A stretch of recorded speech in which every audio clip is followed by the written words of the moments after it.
Greetings, everybody. Happy Friday. Welcome to the week that was on Deadline Detroit. I am your host, Craig Fahle. Thank you so much for joining us today. And before I introduce our panelists, I need to let you know that today's program is brought to you by delicious Aldi brand black beans.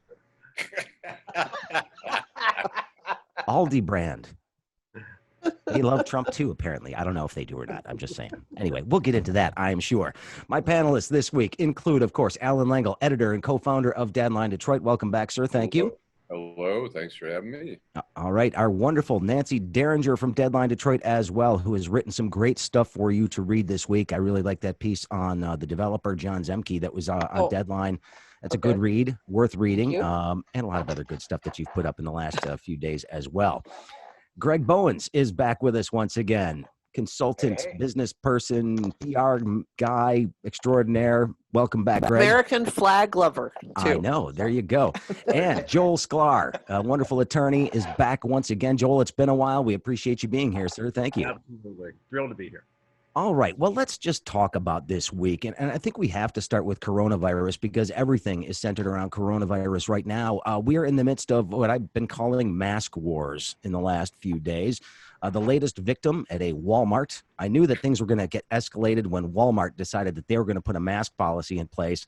Right. You know that that's where the feces are going to hit the fan, shall we say. And there was an incident in Westboro, Kansas just the other day in which a man decided not to wear a mask, got into a fight. Police came. They were trying to give him a ticket for trespassing, and he decided it was a good idea to back over the police officer with his car. So which I'm saying, look, if you really don't like wearing a mask and you're uncomfortable in the mask, you're really going to hate that orange jumpsuit because that's where you're going is jail after running over a cop. And I guarantee you they probably have mask restrictions in jail right now, too, of some kind. So this guy's not going to have a lot of fun. But, I mean, how silly are things getting that we are fighting over masks at this point in time? And it's based not in any kind of science. It's not based in anything other than sort of this warped sense of what personal liberty is. It just doesn't make any sense. You know, Trump has sort of set it up that way to just create more divisiveness. Although I saw something in 1918, there was a group that was very anti-mask. And so there's something about masking up people, but I mean, it's so absurd that people are fighting this instead of saying, hey, let's all join hands together and let's fight this and knock it down.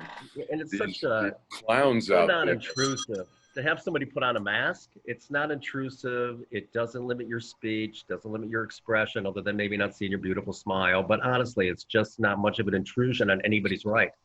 So I don't, it's just illogical, it's anti-science, it's far more than just the mask. It's part of the hysteria that Trump has, stirred, and it's nuts. Well, just nuts. The anti-science thing is something that I'm actually really quite concerned about. I mean, in this past week, we saw a concerted effort to discredit Anthony Fauci, in which Peter Navarro, the economic advisor to the president, decided to pen an op-ed in USA Today saying that Fauci has been wrong about everything. Then the White House says, well, he went rogue. We didn't authorize him to write this thing. Fauci comes back and says, this is just strange. I don't understand this. I'd like to think people should believe the doctors and the scientists. Kayleigh McEnany yesterday said, we can't let the science keep us from opening the schools. This is just, we could be doing so much to actually stop the spread of this disease if somebody in charge would be an adult and just say, look, here's how we beat it. Everybody does this for a few weeks. We'll be inconvenienced, yes, but we might be able to open up the damn schools if you wore a freaking mask. Yeah. NBC News reported originally that Trump had given the green light for Navarro to write that. It was not only gave him the green light and approved it, but encouraged him to write it. And I think they saw the pushback on it and suddenly it was like, no, he's going rogue. I mean, well, so the bus runs over yet another Trump person. The usual lying, yeah, exactly. So can I make a point about masks though? Please. Because this is something that I have noted more than once, and even in Michigan, which is that on the one hand, Republicans tell you that they are for, the smaller government is always the better government, that power should be concentrated locally, not at some distant, level of the state or God forbid, the country. And so when Georgia cities, and Georgia is a state that includes, the metro area of Atlanta, which is one of the largest in the country, and every little backwater down, out in the country. When Georgia decides to, or when Atlanta decides to have a mask order, I don't know if it's an ordinance or an executive order from the mayor or what, suddenly the governor feels that he has to overrule this. It's like, how does this track with what everything that Republicans tell us about what they believe? I don't get it. It happened in Michigan with the grocery bag ordinance. There was a movement Yes. building in Washtenaw County to ban, those one-use disposable plastic grocery bags. And, the Myers got involved and the state stepped in and said, that can't happen. So go ahead and discuss. CNN yesterday ran a clip from May of Governor Ron DeSantis in Florida, standing right next to Mike Pence, both not wearing masks. And he was just chiding the media who was right there, saying, you guys, gave a false narrative that, this was going to spread in Florida. Well, where is it? There's nothing going on. And then yesterday there were 15,000 cases. I mean, they're just so shameful. Well, I just, I'm attacking everybody, but blaming China, blaming the media, blaming Dr. Fauci. It's like, how about just addressing the issue instead of finding blame? Because the issue is literally too toxic to address, and it's, again, we're in a place where reality doesn't seem to matter for many people, and there's a mass denial of reality. Right? This really isn't going on. Trump is pretending this doesn't even exist. And it's a pathology, it's a pathology that's taken over a good portion of the country, where it doesn't make sense. It's self-destructive. You're not helping anybody, but you engage in this behavior that is going to hurt you, your family, your loved ones, your community, because, my Fuhrer has told you to do what he wants you to do. And, I would remind our listeners and viewers that Joel is not just a lawyer. He's also holds a PhD in psychology. I don't. I have a master's in clinical psych. I'm sorry. He was so okay, elusive. but but the point is that you used to be a psychotherapist. I did. So you know how people think. So. Well, yeah, but this is what it is. It's a denial of what we know to be true, and that's the most frightening aspect of what we've engaged in all of Trumpdom. And now it rears its ugly head in a real way, where he's using Fauci to demonize a virus that really can't be demonized. Fauci is now, I guess he's trying to make the face of the virus, and we shouldn't like Fauci, which is absurd. But that's what we're living in, which is why it's terrifying and full of hypocrisy and things that simply will never, ever, ever make sense. Yeah. Well, Joe, I mean, I agree with what you're saying. I would ask for you to consider also that the people that are responsible for fomenting this and exacerbating, what is naturally, I think, a healthy dose of skepticism among the American public. I mean, all of us, I think, certainly on this Zoom call, have been taught to be critical thinkers and to be skeptical of information that we hear. Trust but verify is how we've all been trained. And one of the things that troubles me that you're hinting at or talking pretty directly at, Joel, is this idea of the people who are in charge, who are supposed to set the course to allow for the public to be able to navigate difficult situations, right? And act as one body, one America in response to a threat, have instead decided at the very top, I'm talking about the president, who sees things as political and has so far been able to lie with impunity and without consequence. Absolutely correct. And I don't know that it's without consequence. I mean, it is without consequence. I mean, he hasn't lost a paycheck. He hasn't got fired. He hasn't been held in contempt of court. There's no consequence to his lying.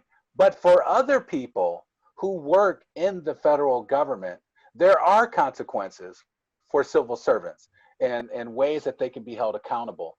And I think that because Trump, in particular, and the sycophants that have joined him on this, circus, have seen him know that there's no consequences for lying, personal consequences, that they don't see and the reality of how what they're doing is actually causing harm, is actually causing harm. So if I say, hey, it's cool, don't wear a mask, that's all overblown and blah, blah, blah, blah, and people take my advice and die from it, you know, I don't make the connection, or he's not making the connection between what he says and how he's responsible. He's saying, "Oh, I'm not responsible for what people do. They make that decision on their own."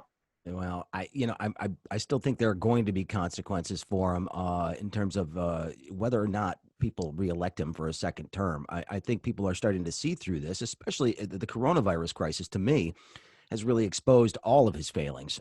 Every one of his weaknesses is on display, full display right now. His narcissism just adds to the problem in so many different ways. But I mean, look, they realize that if schools don't open, people can't go back to work. The economy is going to get whacked in the fall as a result of this. And if we can't do it safely, and they're willing, the fact that they are willing to force people to go back to school and reopen the schools fully, knowing full well that there is a danger involved, just so that people can go back to work and they can get back to what they consider to be normal. Because, I mean, that's the only way he can win, is if the economy has a huge rebound in some capacity. He realizes that. The fact that they are willing to march people into dangerous situations to save their political bacon, I think, is unforgivable. And if he were to win in the second term, but somehow the Democrats take back the Senate, I think he'd be impeached over this stuff.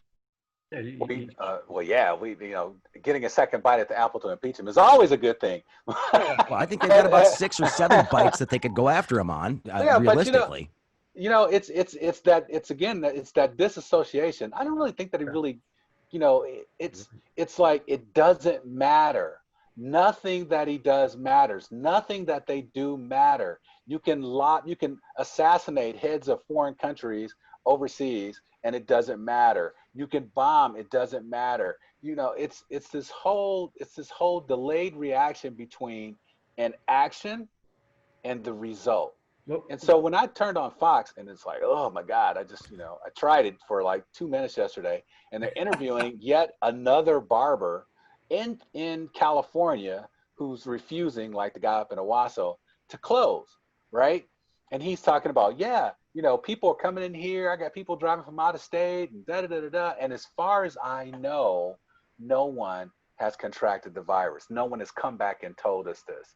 And it's a false narrative, that they're building up here, that somehow standing up against a public health mandate is exercising your freedom. And this is a clampdown on freedom. And I think that it's up to us good Americans. I don't want to say good. Everybody's good, but they're all good. No, they're not. They're not all good. Easy, Donald Trump. They're not all good. Some people are just bad. Yeah. Well, some people are just bad. Yeah. Some people are going to do bad things. People aren't bad. They can do bad things. But the point is simply this, is that if you love your country, wear a damn mask. You don't want this country to fall apart. You don't want to see Americans to die.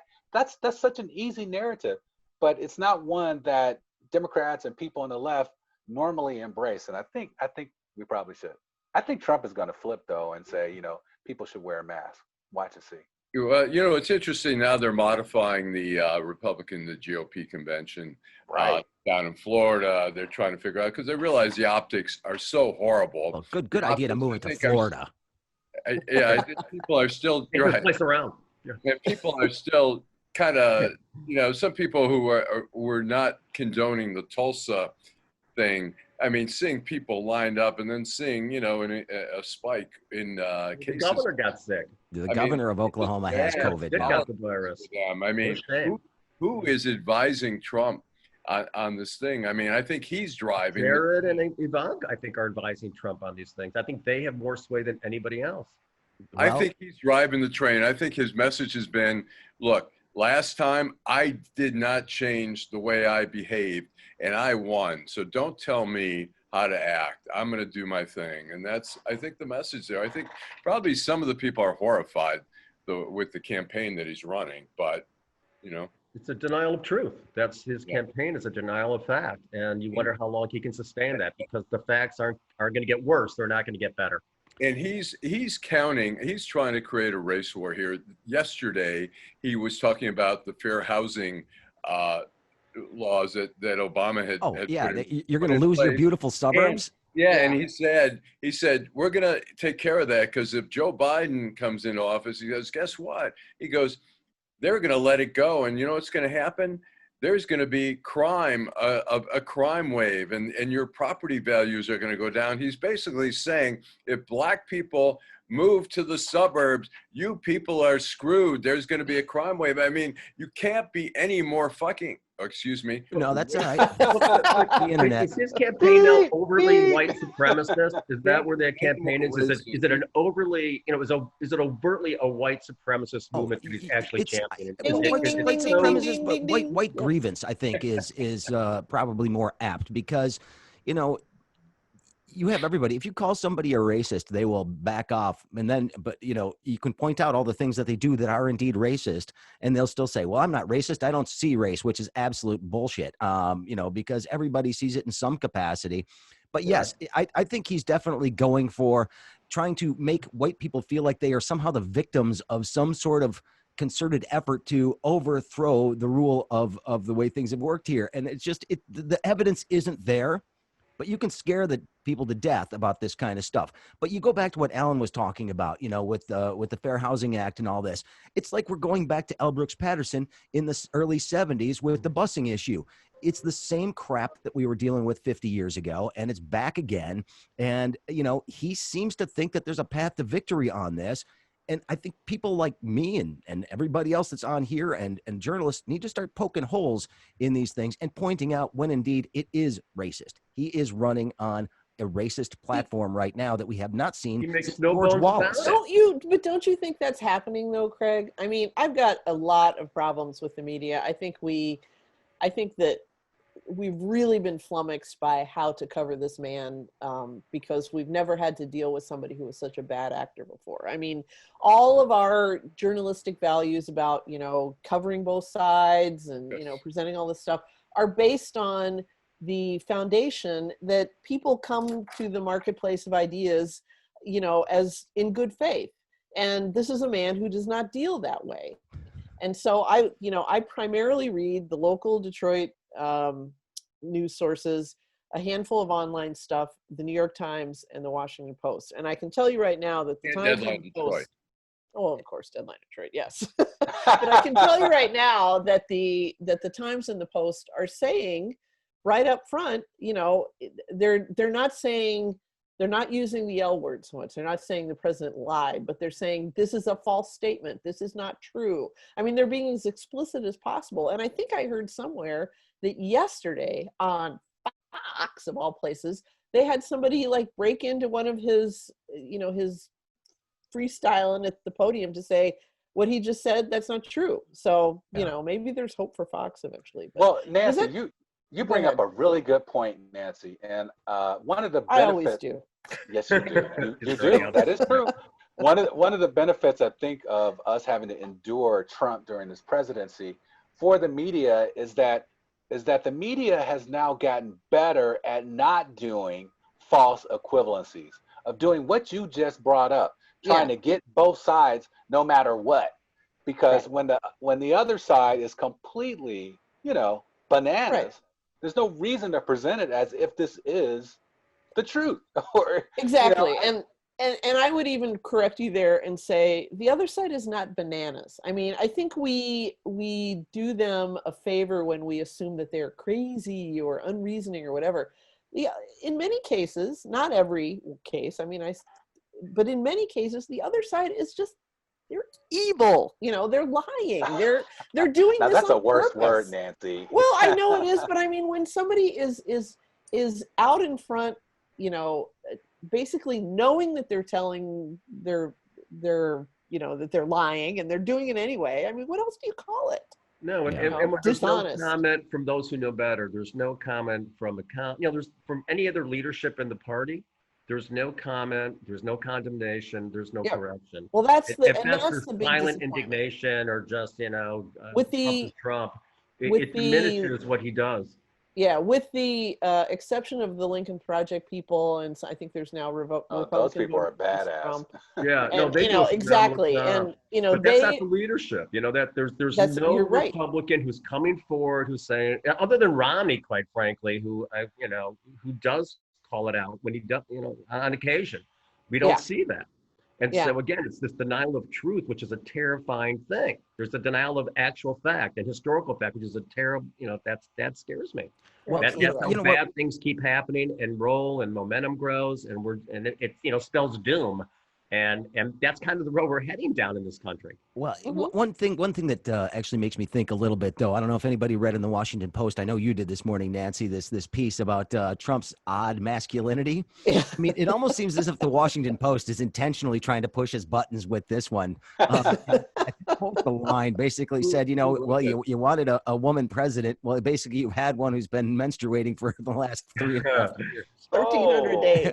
Oh, It was the Post. Monica.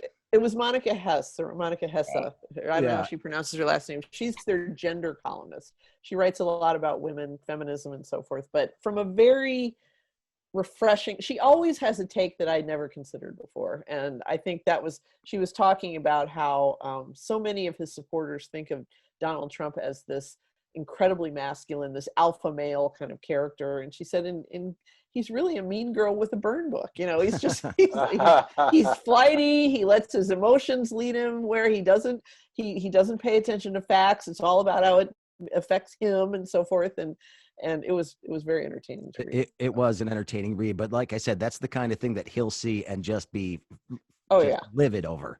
Yeah. And it almost seems as if Bezos and the Post are trying to bait him a little bit on that one, which is okay because then he starts tweeting about how these people are evil and awful and we've got to get rid of them. Hey, we should start thinking about some other stuff here because we did talk about schools last week and we've talked a bit about the statement yesterday that let's not let science stand in the way of reopening schools.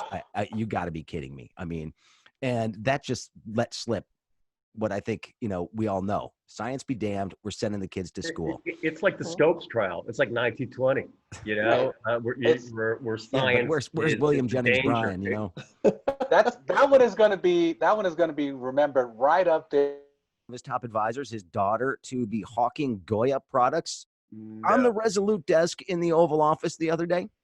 No, there's no shame. What was the adjective you said? I wish I could remember. But okay. You know what? As the judge once said, no shame in their game. Their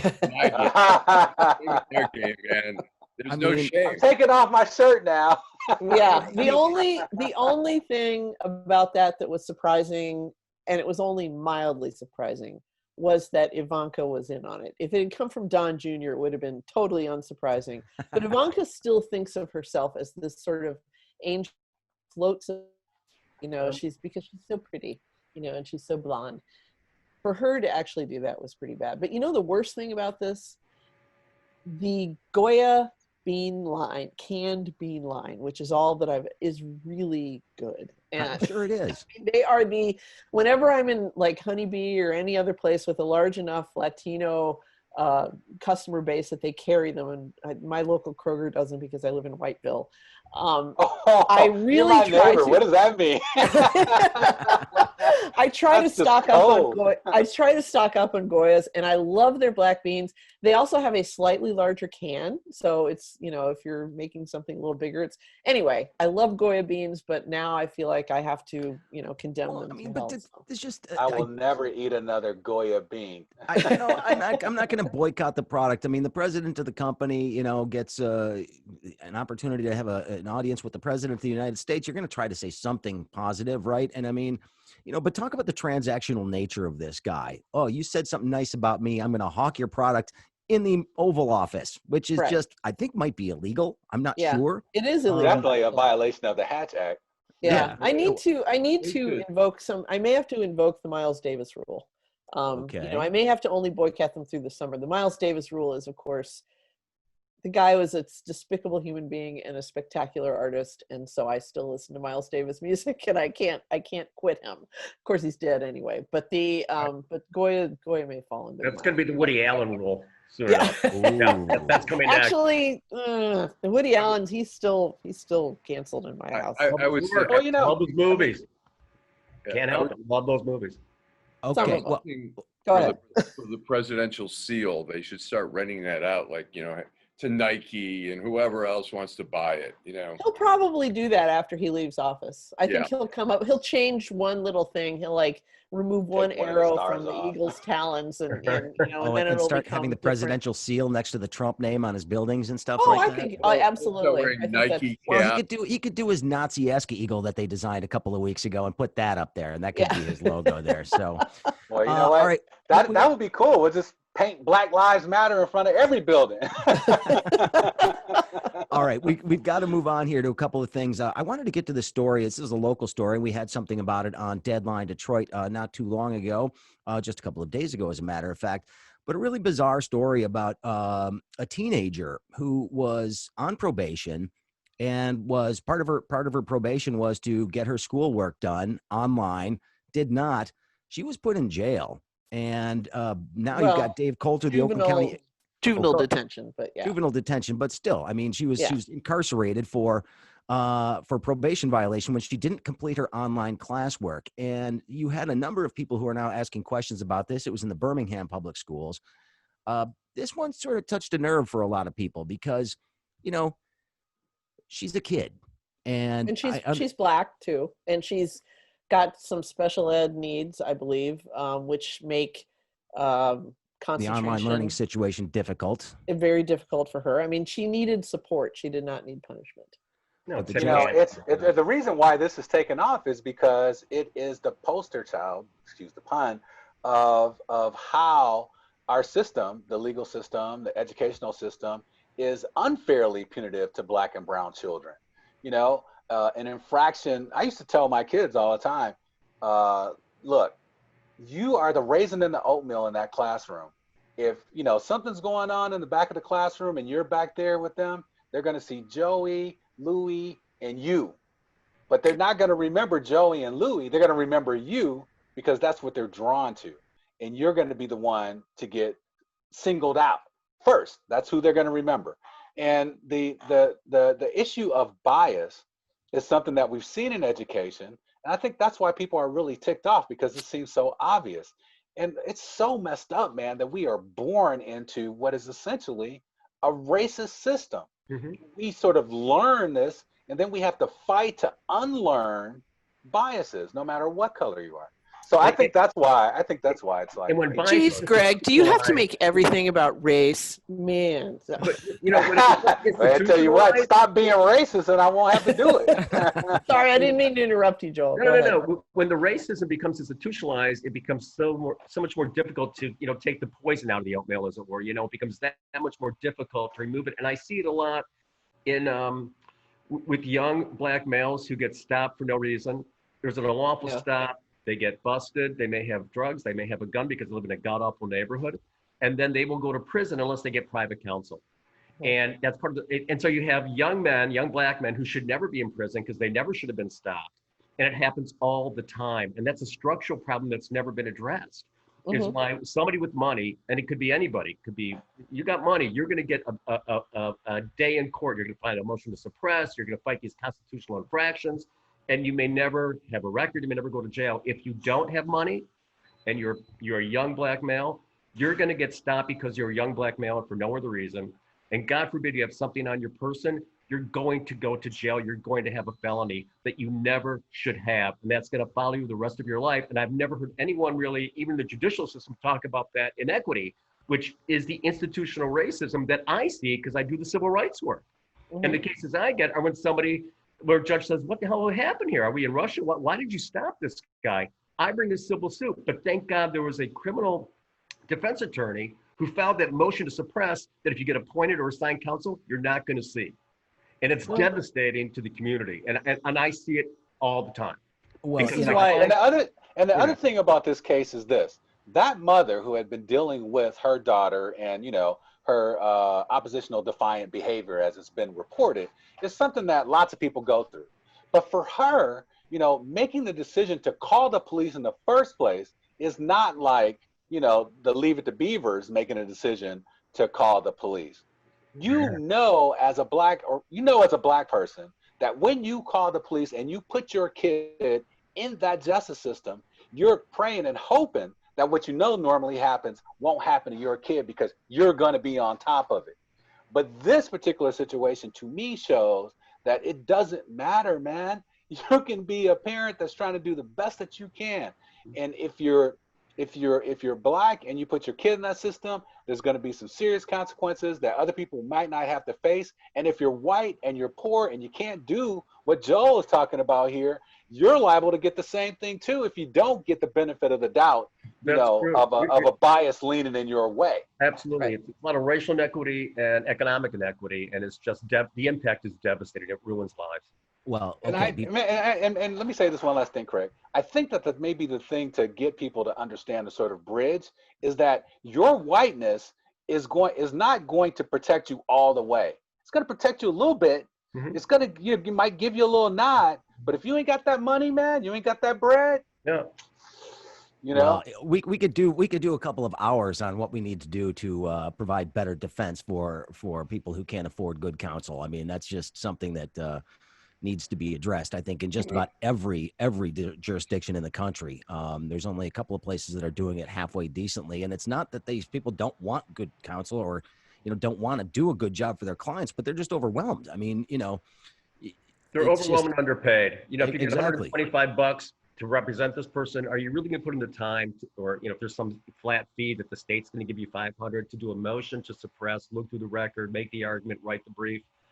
All right. Well, let's move on to another thing because right after we finished this program last week, we had an incident in the city of Detroit involving the police in which a young man was shot after pulling a weapon and firing at police officers in Detroit. The rumor mill was swirling right after this happened. We were on the verge of some pretty significant, it could have been very, very problematic out in that neighborhood. Chief Craig, Detroit police chief, released the video that was taken from both the dash cam and the body cams, calmed things down dramatically around this because there's still an investigation that needs to be done around some of the circumstances of this. And we pointed that out in Deadline this week. You should definitely read it because there are still some questions. But having that footage basically stopped what could have been a very, very ugly situation. If that's not an argument for everybody to have dash cams and body cams on as police officers, I don't know what is. This is exactly why we have them, is to find out what happened. And the fact they released it as quickly as they did, I think was important. And now, though, we've got a situation where if they don't release that footage right away, then people are going to naturally suspect that the police maybe have something to hide. This is a double-edged sword for the police, obviously, but at the same time, there's value in having this footage and having these body cams on. They should not be allowed to be turned off, and they should be running at all times when the police are on duty. I mean, this could have gotten really, really out of hand in Detroit last week. They've set an interesting precedent because in Chicago, in that case, they didn't release it for a year. This is the kid who got shot like 16 times or something like that. on the bridge.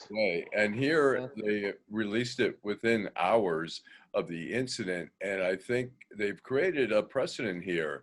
So as you say, if they don't release it now, people are going to be suspect of, and the question is, would they have released it so quickly had it been more incriminating, you know, against the police?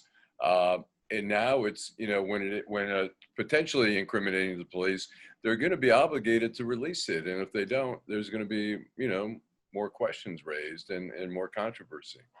Well, there should be transparency. They should be released, whether it damns them or exculpate. Right. You know, exculpate? Yes, I think is what I'm looking for. You know, Exculpatory. Thank you.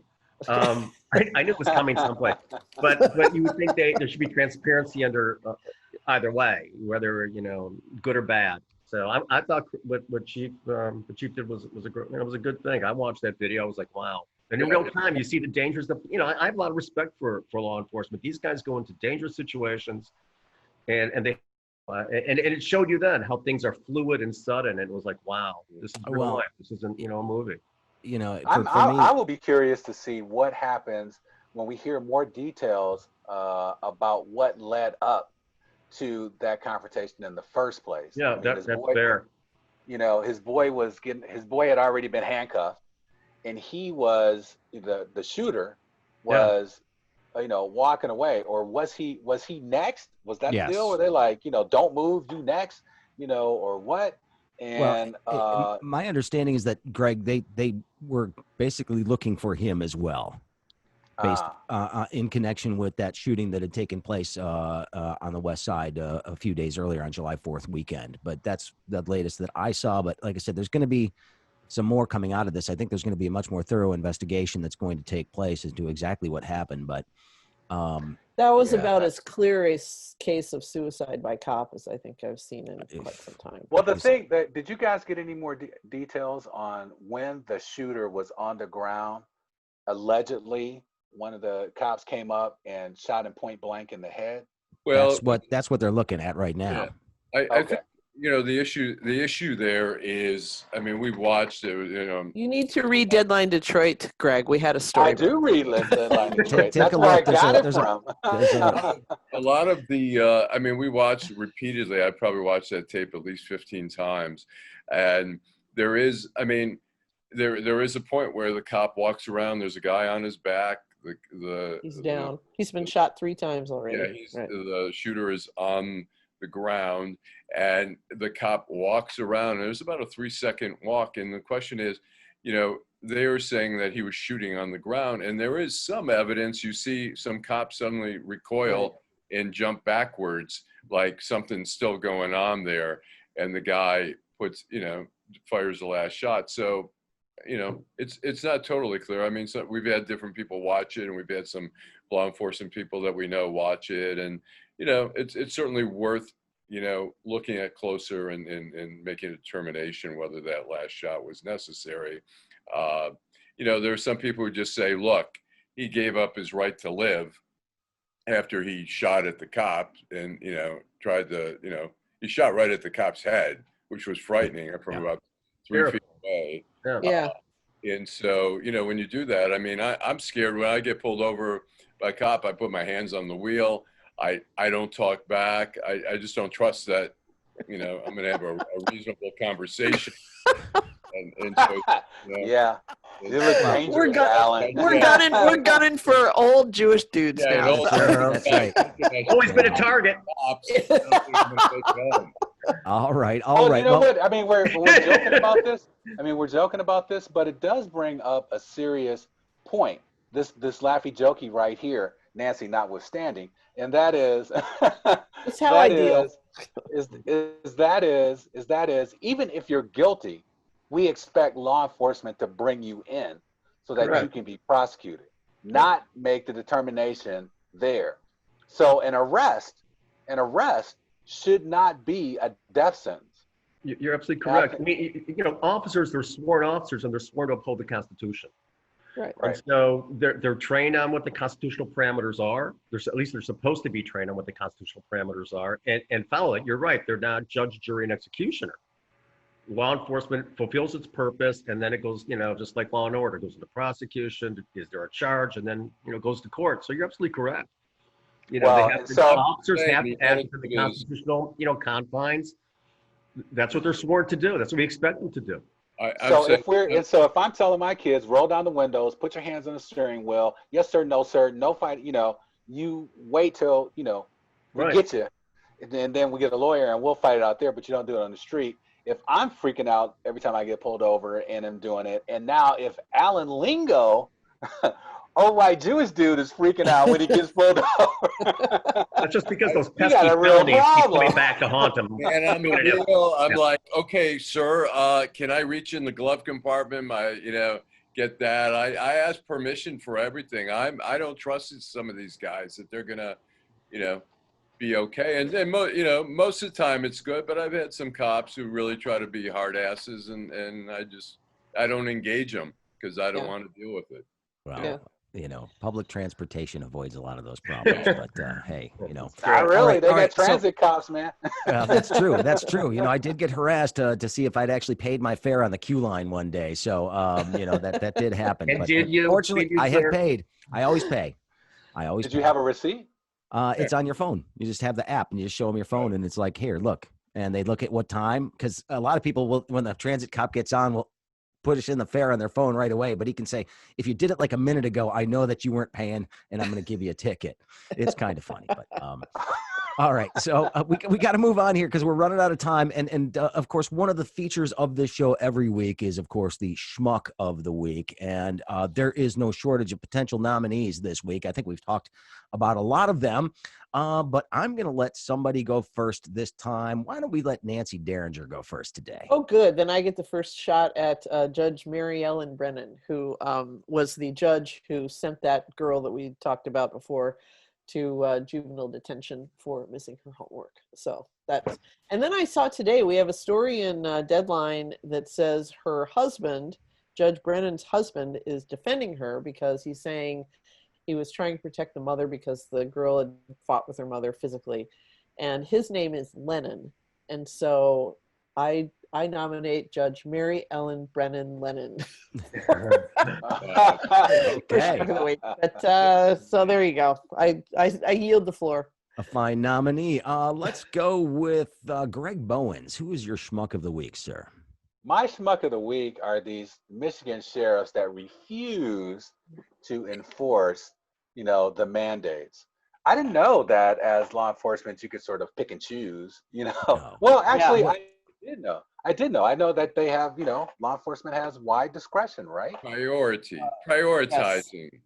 Right. But this idea that you're a sheriff in West Michigan where there already isn't like a heavy law enforcement presence. A lot of these towns have to depend on state police, right? And the sheriffs to answer calls. But you would not be willing to enforce the Diamond Lake, party that was infecting hundreds of people, to go there and say, hey, this is too much. You guys got to break this up and beat it. You know what I mean? To not even want to do that, to me, is a dereliction of duty. And if it was a sheriff in my town, Can I make a trying to recall him. brief aside here? Sure. If you spent as much time as I have reading up on the absolute fringe crazy right wing, you would know that some of them only accept the authority of the county sheriff. Okay, the posse comitatus movement, I believe, is based on this. And I think that has led some sheriffs to believe, also the John Wayne thing, and that they really are the law. They are the beginning and the end, and they get to decide these things, not the legislature or the people who pass the ordinance or the laws or whatever. It's them. And so I'm not surprised this is happening. Well, I think they can say, look, we have priorities. We only have limited resources, and we can't enforce every law. You can understand. But there's also the ones who are out in rural Michigan, right, who just don't believe that those rules that apply in Detroit should apply there, and that's what they do. So. And they're politicians. I mean, look, in their communities, if people are saying this mask stuff is BS, they're like, yeah, okay. Well, yeah, listen to your constituents, I guess. Joel, who do you have as a schmuck of the week? I got is it Peter Navarro. Okay. I think he's the schmuck of the week. Well, I think he's the fall guy of the week. He wrote that thing at somebody else's direction. He's enough of a toady that he did it. And again, to come down on Tony Fauci, right or wrong, whatever, again, this is a fluid, novel virus. We're learning every day. What we're learning is that maybe what we thought was true before may not be true. Tony Fauci's been the most remarkably truthful and honest, and to diminish his standing by what I think is pretty much a slanderous article is just reprehensible and does so much damage. And the fact that these schmucks in the White House actually had talking points written up about when Fauci has been wrong in the past. They said in response to a question, but as soon as the question was asked, they had these things to hand out at the damn presser. I mean, that tells you all you need to know about what their goal is here, and that's to somehow discredit him and just plunge ahead with reopening the economy. Health be damned. Go ahead, Nancy. It's one more aside here. Did you know that USA Today now has walked that column back and Yes. said that it did not rise to their lofty standards of? Where the hell was the editor then? And why Well, publish it? they tried to do the same thing the New York Times did on that That's Tom Cotton thing. Nonsense. You know? You run it or you don't run it, and you take responsibility for Well, it. but it goes back to what I was saying earlier about how we have to get away from this idea that both sides are always, Exactly.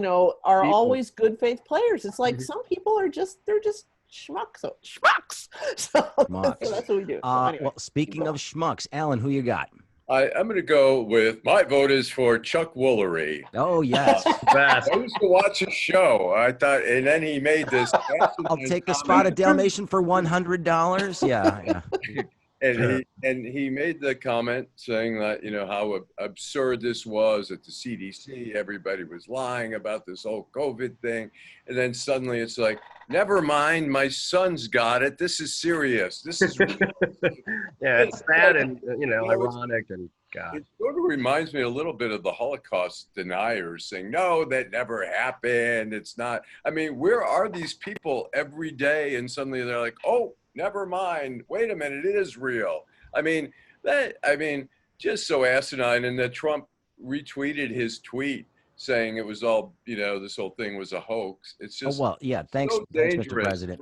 We're living in such a dangerous environment with such a dangerous president here. It's so scary and frightening. And he is responsible for some of the deaths in this country. I'm sorry to say, and people will say, oh, no, that's not true. But he's encouraging people to socialize. You saw the thing in Tulsa, shoulder to shoulder, no mask. I mean, he should have said, no, we're not starting till everyone masks up.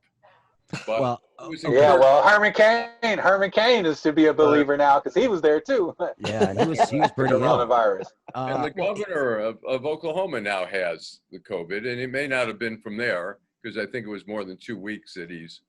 He clearly hasn't been wearing a mask anywhere. So true.